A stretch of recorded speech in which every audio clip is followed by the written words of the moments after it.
Storm has already devastated parts of Jamaica, Cuba, Haiti, and the Dominican Republic. At least 11 people are reported dead. Matthew weakened slightly overnight as it closed in on the Bahamas. It is now a Category 3 hurricane with maximum sustained winds around 125 miles an hour. But the storm is expected to intensify and begin lashing Florida tomorrow evening before moving up the coast. Omar Villafranca is in Georgetown, the Bahamas, which is in the bullseye right now. Omar, good morning. Powerful winds blew out windows in Haiti, while torrential rains triggered raging floodwaters. The storm collapsed a bridge in Petit-Goâve, cutting off southern Haiti from the rest of the country. Throughout the country, high water swallowed bridges, flooding neighborhoods with debris.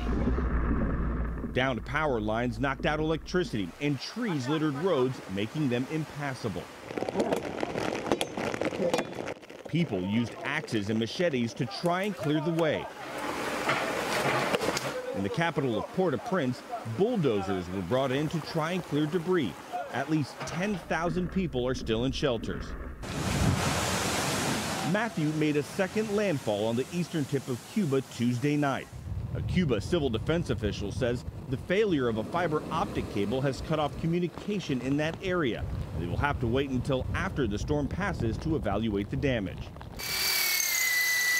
Here in the Bahamas, people in Nassau boarded up windows and stocked up on supplies Tuesday. My stomach tells me that this one might be bad, but we live in hope and we trust that everything works out well for us.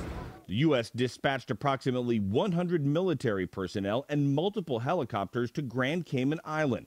Rear Admiral Cedric Pringle says they are standing by in case a Caribbean nation requests help. We will be tasked to provide support in the affected area and just do whatever needs to be done in order to stabilize the conditions. Matthew is expected to hit this area this evening. If there's any good news, is that by that time, the high tide should be going out by the time the storm makes landfall here. But the storm surge and the massive amount of rain are still the main threats. Gail? Omar Villafranca reporting from the Bahamas. We thank you.